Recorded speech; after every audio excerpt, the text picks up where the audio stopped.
April 1994. The island of San Giorgio Maggiore, Venice. An old man lies on his deathbed, his breathing shallow, the weight of nearly 70 years of priesthood resting on his chest. His name is Father Pellegrino Ernetti. As his fellow Benedictine monks gather around, expecting a final prayer or a confession of sins, Ernetti whispers something else entirely. He speaks of a secret that the Vatican had buried for decades. He was a priest who swore a vow of silence. But before he died, he claimed he had seen the face of God, not in a vision, not in a dream, but through a lens he built in a laboratory in 1955 that captured the raw, unedited footage of the year 33 AD. He didn't just believe in the resurrection. He claimed he had the film to prove it. They called it the chronovisor. It wasn't a time machine that you could step into. You couldn't travel to the past to kill Hitler or save Lincoln. It was far more elegant and far more terrifying. It was a television, a receiver capable of tuning into the electromagnetic resonance of past events. Imagine sitting in your living room, turning a dial, and watching Napoleon at Waterloo or Caesar in the Senate as clearly as you watch the evening news. But Father Ernetti didn't stop at the Caesars. He dialed the machine back to the most pivotal moment in human history, the crucifixion. And what he found was a reality that threatened to dismantle the church itself. Question: if a machine could show you the absolute truth of every historical event, destroying all lies and secrets, would you turn it on? Answer yes or no in the comments right now. I want to know if you could handle the truth.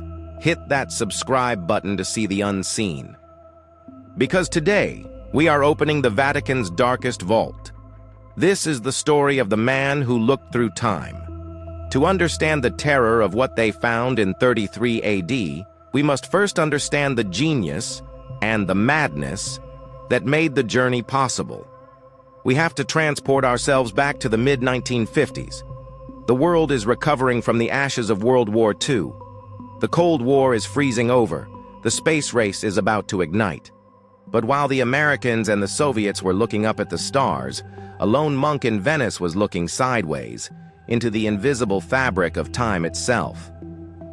Let me paint the picture for you.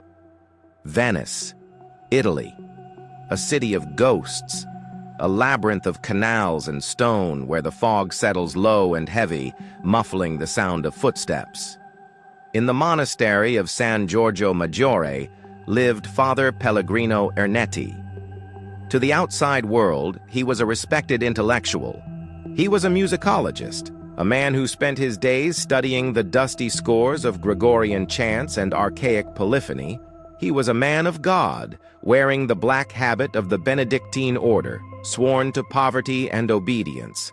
But when the sun went down and the tourists left St. Mark's Square, Ernetti shed the theologian and became the physicist.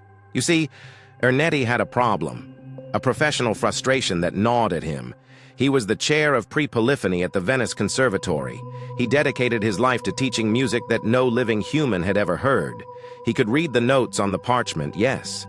He could tell you the mathematical structure of a song from ancient Greece, but he couldn't hear it. He couldn't know the timbre of the voices, the emotion of the performance, the acoustic reality of the past. To him, history was a silent movie, and it was driving him insane. This frustration led him to a question that sounds simple, but breaks the laws of reality. Where does the music go when the song ends? Think about it. When you speak, you create a sound wave. That wave is energy. Physics 101, the law of conservation of energy, states that energy cannot be created or destroyed. It can only change form. So, Ernetti reasoned, the sound wave doesn't just vanish into nothingness. It travels. It expands. It interacts with the atoms in the air, the walls, the ground. It loses its coherence, yes. It decays into heat, into magnetic residue. But it is still there. Ernetti believed that every word ever spoken by every human being who has ever lived, from the first caveman to the declaration of war by Caesar, was still floating in the atmosphere, imprinted on the atomic level, like a needle groove on an infinite vinyl record. The air around us isn't empty space. It is a library of frozen sound. He didn't need a time machine to travel physically. He just needed a way to decode the static. He needed a stylus sensitive enough to play back the ether. But a monk, no matter how brilliant, cannot build a quantum receiver alone. And this is where the story enters the realm of high conspiracy. In the shadowy corridors of the 1950s, Ernetti began to recruit. He didn't ask for permission from the bishop. He reached out to men of science who walked the razor's edge between genius and godhood. According to the documents and confessions that surfaced decades later, Ernetti assembled a team of 12, the Faceless 12. And the names on this list are enough to make a historian's blood run cold. First, there was Agostino Gemelli, a physician and psychologist, a man deeply embedded in the Vatican's scientific councils. But the heavy hitter, the name that makes skeptics pause, was Enrico Fermi. The Enrico Fermi, the architect of the nuclear age, the man who split the atom. Fermi had died in 1954, which aligns perfectly with the timeline of the machine's final construction phases in the early 50s. Ernetti claimed Fermi was crucial. Fermi understood the behavior of subatomic particles like no one else on Earth. If sound waves decayed into atomic resonance, Fermi was the only man alive who could track them. Then, there are the whispers of Wernher von Braun, the former Nazi scientist who built the V-2 rocket and later took America to the moon. Why von Braun? Because he understood frequencies, telemetry, and the transmission of data over vast distances. Imagine this room, a secret laboratory, perhaps hidden in the damp basements of the Vatican or tucked away in a Venetian palazzo. You have a Benedictine monk, a nuclear physicist, and a rocket scientist. Faith, destruction, and exploration, all sitting around a table, trying to steal the secrets of the past. They weren't building a DeLorean, they were building a chronovisor. Ernetti described the device as a complex array of antennas, composed of 3 mysterious precious alloys, metals that conducted psychic and sonic energy with 0 resistance. It had a direction finder to lock onto the geographical coordinates. It had a frequency selector to dial in the specific date and time. And at its center, a cathode ray tube, a screen, and a speaker. The theory was that the machine worked like a super heterodyne radio. By tuning into the specific electromagnetic frequency of a historical event, they could reassemble the decayed energy. They could reverse the entropy. The first tests were terrifying. They didn't see clear images immediately. They heard the chaos of the ages. Imagine turning on a radio and hearing every station at once. The scream of a dinosaur, the roar of a medieval battle, the whisper of a lover in the 19th century. All overlapping in a cacophony of white noise. They had to learn to filter. They had to learn to focus. Ernetti described using his musical training to isolate specific harmonics. It was like tuning a violin, but the strings were the fabric of space-time. One night, in that dimly lit lab, the static cleared. The needle stabilized. They had dialed the machine to a date in the recent past, 1936. They focused on Rome, and suddenly the speaker crackled to life. It wasn't noise. It was a voice, a booming, unmistakable voice. It was Benito Mussolini giving a speech. The team froze. They weren't listening to a recording. They were listening to the echo of the event itself, pulled from the ether. They checked the history books. The words matched perfectly. But then they saw the image. The cathode tube flickered, and there he was, the Duce, gesturing on the balcony. They had done it. They had proven that the past is not dead. The past is simply a frequency we haven't learned to listen to. But Mussolini was recent history. The signal was strong. The real test, the test that would challenge their sanity and their souls, was to go back further, to go back before electricity, before photography, before the written word was common. Ernetti wanted to hear his ancient music. He dialed the machine back to 169 BC. He wanted to hear the performance of Thyestes, a tragedy by the father of Roman poetry, Quintus Ennius. a play that had been lost to history. Scholars only knew fragments of it. The machine hummed. The lights in the lab dimmed as the power draw increased. The smell of ozone filled the air, and then, from the speakers, came the sound of flutes, the sound of a crowd in a Roman amphitheater, and then the actors speaking Latin. Not the Latin of the church, stiff and formal, but the Latin of the street, rhythmic, musical, alive. Ernetti frantically wrote down the notes. He transcribed the lost play. He was ecstatic. He had recovered a lost treasure of humanity. He had proven his theory. But his colleagues, the men of war and atoms, they weren't interested in plays. They realized the power of what they had built. If they could see a play in Rome, they could see a battle. They could see a conspiracy being hatched. They could see the private sins of kings and popes. And inevitably, the conversation in that room turned to the one event that united them all. The event that defined the Western world. The event that Ernetti had dedicated his life to serving. "Can we go to Jerusalem?" one of them asked. "Can we go to the year 33? The air in the room grew cold. It was one thing to watch a play. It was another to watch the death of a god. They knew that if they turned that dial, there was no going back. If they saw the truth, it might destroy their faith. It might destroy the church. But curiosity is a force stronger than fear. Ernetti reached for the dials. He adjusted the coordinates. Latitude 31.7683 degree N, longitude 35.2137 degree E, Jerusalem. He adjusted the time. The reign of Tiberius Caesar. The screen went black. The static roared like a thunderstorm. And then, the image began to form. The year is 1955. The location is a windowless room deep within the Venetian complex. The air is thick with cigarette smoke and the sharp metallic tang of ozone. The chronovisor is humming, a low, throbbing vibration that the 12 men can feel in their teeth. They had successfully tuned into Mussolini. They had watched the lost plays of Rome. But this was different. This was the event that split history in two. BC and AD. The timeline of the entire Western world pivoted on a single afternoon in Judea. And Ernetti was about to turn the key. He adjusted the directional finder. The coordinates were locked. The hill of Golgotha, outside the walls of Jerusalem. The date, Nisan 14. The year, 33 AD. The scientists, men who had unlocked the secrets of the atom and the rocket, stood in terrified silence. They weren't praying. They were holding their breath.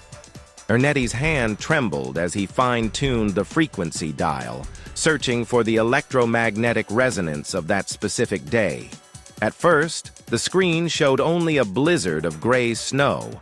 The static was deafening, a roar of time resisting the intrusion.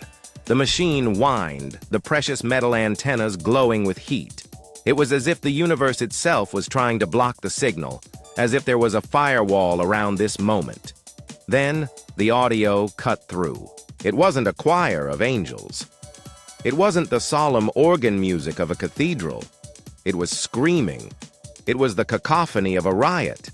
The speakers crackled with the sound of wind whipping against canvas, the stomp of sandals on dry earth, and the guttural shouting of Roman soldiers barking orders in a rough provincial dialect of Latin. Ernetti, his ear pressed to the speaker, nodded frantically. "It's them," he whispered. "We are there." The image on the cathode ray tube stabilized. And in that moment, every painting, every statue, every stained glass window the Vatican had commissioned for 1,000 years was proven wrong. The team didn't see a sanitized, golden-hued scene of martyrdom. They saw a slaughter.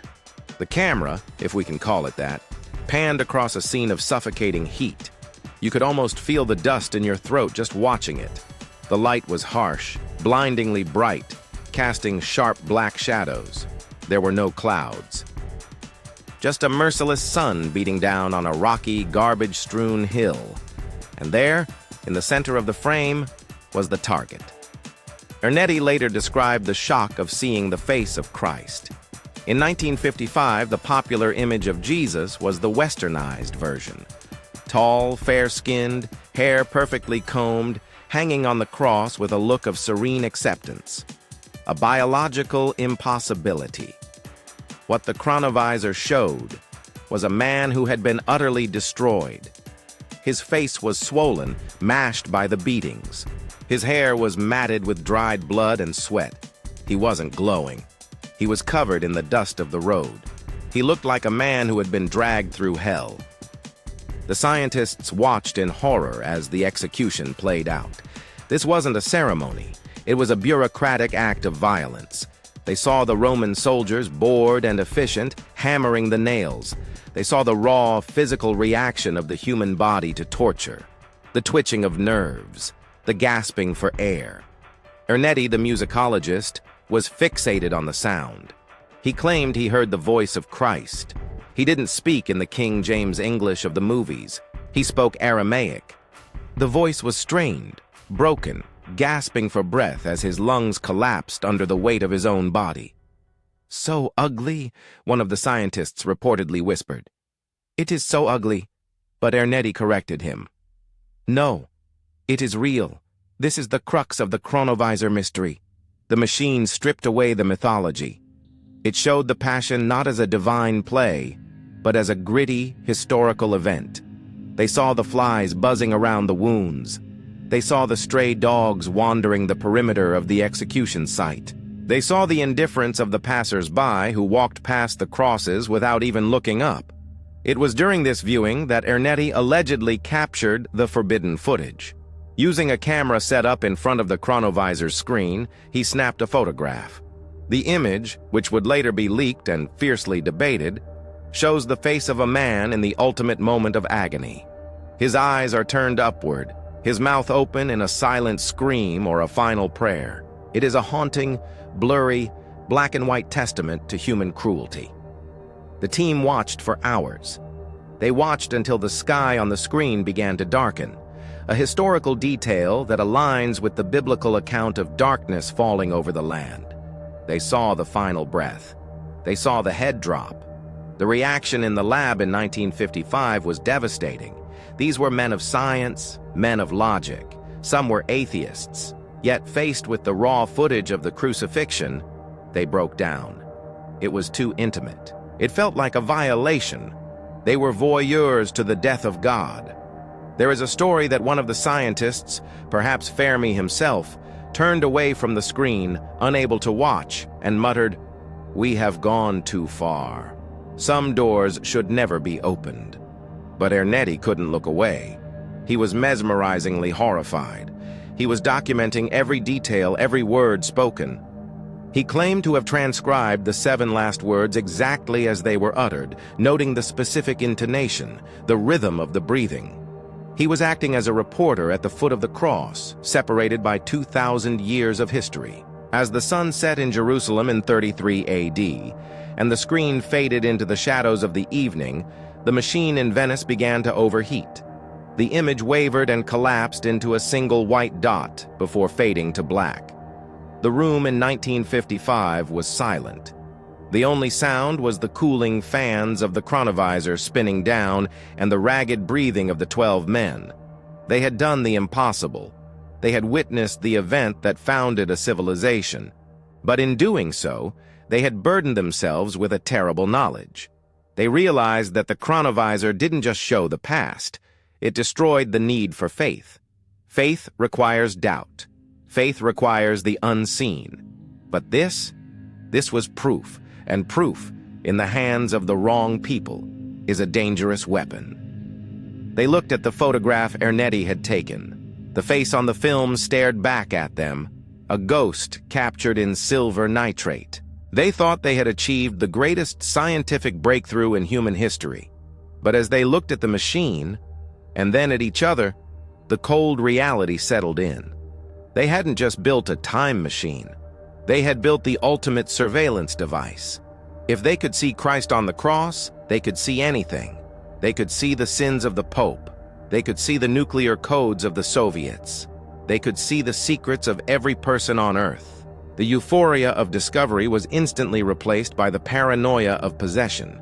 They had the forbidden footage, yes, but now they had to decide what to do with it, and the Vatican was waiting for a report. The morning after the viewing, the laboratory in Venice felt like a tomb. The hum of the chronovisor was gone. The smell of ozone had faded. But the 12 men who sat around the table were changed forever. They had in their possession a reel of film and a series of audio recordings that constituted the most valuable object on planet Earth. They held the forbidden footage. They had the face of God on film. In a naive world, you might think the next step was obvious. Release it. Call the newspapers. Broadcast the audio of the Sermon on the Mount on every radio station from New York to Moscow. Prove, once and for all, that the history of the Bible was real. Ernetti, in his initial zeal, believed this machine was a gift to humanity, a tool that would unite the world in truth. He was wrong.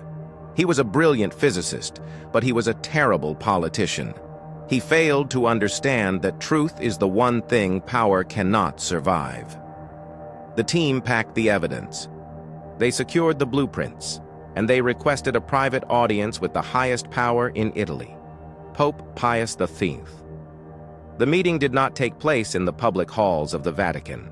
It took place behind closed doors, likely in the papal summer residence of Castel Gandolfo or deep within the Apostolic Palace. Present were the Pope, key members of the Curia, and allegedly high-ranking officials from the Italian government. Ernetti presented his findings. He played the audio of the ancient Roman plays. He showed the transcription of the speeches. And then, trembling, he showed them the footage from 33 AD. The room went silent. The Pope, a man who had steered the church through the horrors of World War II, stared at the image of the broken, bleeding man on the cross. It was undeniable. It was miraculous. But then, the conversation shifted. And this is the moment the door to the past was slammed shut. It wasn't a theologian who raised the objection. It was likely one of the scientists or a pragmatic cardinal who pointed out the terrifying implication of the device. Holy Father, the argument went, if this machine works, there are no more secrets. Think about that for a second. Really let it sink in. The chronovisor didn't just tune into 33 AD, it tuned into time. Any time. If you could tune it to Jerusalem in the 1st century, you could tune it to the Pentagon in 1955. You could tune it to the Kremlin. You could tune it to the private office of the Pope himself. If the chronovisor was released to the world, the concept of privacy would be annihilated. No walls could hide you. No darkness could cover your actions. A government with a chronovisor could watch your past crimes, your private conversations, your darkest moments. It would create a dictatorship of the eye. It would be the ultimate weapon of blackmail. Diplomatic relations would collapse because no nation could trust that the other wasn't watching their history. Pope Pius X, realizing the existential threat this technology posed to human free will and political stability, made a decision that broke Ernetti's heart. The decree was absolute. The machine must be dismantled. The footage must be buried. The blueprints must be confiscated. They called it a moratorium on memory. The Pope allegedly forbade Ernetti from ever speaking about the technical details of the machine again. The logic was that humanity was not ready for the truth. We were not mature enough to handle a window into the past without using it to destroy the present. The team returned to Venice. The mood was funeral. Under the watchful eye of Vatican officials, they took the chronovisor apart. The precious alloys, the direction finders, the cathode tubes, all disassembled. The components were likely scattered, destroyed, or locked away in the Vatican's secret archives in the section known as the Archivio Segreto, where the Church keeps the documents that could rewrite history. But you cannot destroy an idea, and you cannot silence a man who has seen the truth. In the years that followed, the story leaked. It started as whispers in the Italian press. rumors of a time machine built by priests, and then the photos surfaced. In 1972, an Italian weekly magazine, La Domenica del Corriere, published a bombshell article. It featured the image Ernetti claimed to have taken, the face of Christ, a blurry, tragic black and white photo of a bearded man in agony looking up toward the heavens. The world gasped. Was this it? Was this the proof? And then came the debunking. It was swift, brutal, and calculated. Within weeks of the photo's publication, skeptics and church officials came forward with a devastating counter-evidence. They produced a photo of a wooden statue, a crucifix carved by the Spanish artist Culot Valera, located in the Sanctuary of Merciful Love in Collevalenza, Italy. The resemblance was uncanny. The angle of the head, the expression, the lighting. The media declared the chronovisor a hoax. They claimed Ernetti, a respected monk, was a liar or a madman who had taken a blurry photo of a statue and claimed it was a time travel snapshot. Ernetti was humiliated. The scientific community turned its back on him. He was labeled a fraud. But here is where the conspiracy deepens.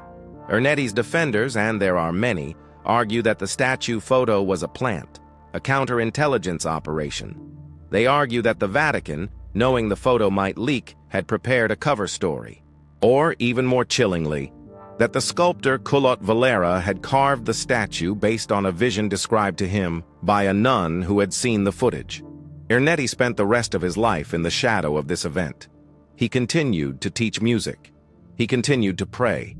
But he was a man haunted by a ghost. He was constantly watched. He received visits from mysterious men in suits. Some say they were Americans, perhaps from the CIA, who were desperate to get the blueprints that the Vatican had stolen. Imagine living like that. Knowing you had built the greatest invention in history, knowing you had seen the face of the Savior, and being forced to let the world believe you were a liar. Ernetti respected his vow of obedience to the very end. He never rebuilt the machine. He never released the technical specs. But he never recanted, not once. In 1994, as he lay on his deathbed, the Vatican allegedly sent 2 representatives to his room. They weren't there to give him last rites. They were there to ensure his silence held until the final moment. They pressured him to sign a confession, to admit it was all a fantasy, to say the chronovisor was a metaphor for the mind's eye. But the old monk refused. With his dying breath, he reaffirmed the truth. He told his family and the few friends who stood by him, the machine was real. We saw it. We saw everything. The man who looked into the past died with his eyes fixed on a future that would never believe him. The chronovisor was gone, the footage was suppressed, and the silence descended over the lagoon of Venice once again. But if the machine was destroyed, why does the Vatican still refuse to open the file on Father Ernetti? What are they still protecting in that vault? So, we are left with the ghost of a machine and the silence of a tomb. We are left with a blurry photograph that might be a miracle or might be a piece of wood. But the story of Father Pellegrino Ernetti and his chronovisor refuses to die. It refuses to fade into the static of history, much like the sound waves he claimed to chase. Why? Because the implications are too big to ignore. Let's step back from the dust of 33 AD and the smoke-filled labs of 1955. Let's look at where we are now. Official Vatican sources state, quite dryly, that the chronovisor never existed. They dismiss Ernetti as a man of great intellect, but overactive imagination. Father Francois Brune, a close friend of Ernetti who wrote the book The New Mystery of the Vatican, insists until this day that the Church is lying. Brune claims that shortly before Ernetti died, the Vatican apparatus terrified him into silence, but they could not erase the memory of what the 12 scientists achieved. There are whispers, persistent, dark whispers in the conspiracy community, that the machine was not destroyed. The legend says that the original prototype was dismantled, yes. But the blueprints? The schematics drawn up by Nobel Prize winner Enrico Fermi and Wernher von Braun? You don't just burn that kind of knowledge. Some theorists believe the technology was seized by the Holy See and moved to the Archivio Segreto Vaticano, the Vatican secret archives. Imagine it. 53 miles of shelving, underground, climate-controlled, guarded by the Swiss Guard. Somewhere in that labyrinth of paper and parchment, between the letters of Michelangelo and the pleas of King Henry VIII, there might be a file labeled Chronovisor, a file that contains the math to unlock time. Others believe the technology was traded. In the geopolitical chess game of the Cold War, information was currency. Did the Vatican trade the secrets of the Chronovisor to the CIA or the Pentagon in exchange for protection against communism? There are fringe theories that suggest the Chronovisor was the grandfather of modern surveillance technology, or that it was the precursor to alleged American black projects like Project Looking Glass, devices rumored to see into future probabilities. But perhaps the most chilling realization is not that the machine is hidden in a vault. It's that Pope Pius V's warning came true anyway. Remember why the Pope allegedly ordered the machine's destruction. He feared a dictatorship of the eye. He feared a world where privacy was dead, where every action, past or present, could be seen, recorded, and judged. Look around you. Look at the camera on your laptop. Look at the phone in your hand. Look at the satellites orbiting the Earth. We have built the panopticon. We didn't need quantum physics and ancient sound waves. We built it with silicon and data. We live in a world where the past is constantly recorded, where tweets from 10 years ago can destroy a career, where video footage is eternal. In a way, Ernetti didn't just invent a time machine, he predicted the future. He saw the end of privacy before it even began. The difference is, Ernetti's machine looked for truth. Our machines often just look for content. Father Ernetti died in 1994, taking the specific frequency codes to his grave. But the science behind his theory, the idea that energy never dies, it only transforms, remains a valid physical concept. If every word you speak creates a wave that ripples out into the cosmos, then technically your voice is immortal. The laughter of your ancestors, the cry of the first human, the Sermon on the Mount. It's all still out there. It's vibrating in the air right now, passing through your body as you watch this video. We just lack the receiver to hear it. Maybe one day, another genius, another mad monk, will figure out how to tune the dial again. And when they do, we will have to answer the question that terrified the Vatican. Are we ready to see the naked truth of our history? Or are some things better left in the dark? The past is not a foreign country. It is a frequency. And someone somewhere might be listening. That is the story of the man who claimed to film the crucifixion, the man who built a time machine in 1955 and was silenced by the powers that be. Now, I turn the dial over to you. I want you to go down to the comments section and answer the question I asked at the start, because I really want to see the debate. If you had the Chronovisor for just 1 hour, and you could safely witness any event in human history, unfiltered, unedited, and raw, what would you choose? Would you go to the grassy knoll in Dallas in 1963? Would you go to the Library of Alexandria before it burned? Would you watch the building of the pyramids? Or would you, like Father Ernetti, dare to look upon the face of God? Type your destination and the year in the comments. I'll be pinning the most fascinating choice. If you enjoyed this journey into the Forbidden Archives, please destroy that like button. It helps the algorithm more than you know. And if you haven't already, subscribe and hit the bell icon. We release new investigations into the dark, the mysterious and the unexplained every week, and you do not want to miss what we have coming next. This has been Quantum Science Stories. The past is watching you. I'm waiting for you in the next video or in a photo taken of you at some point in the past.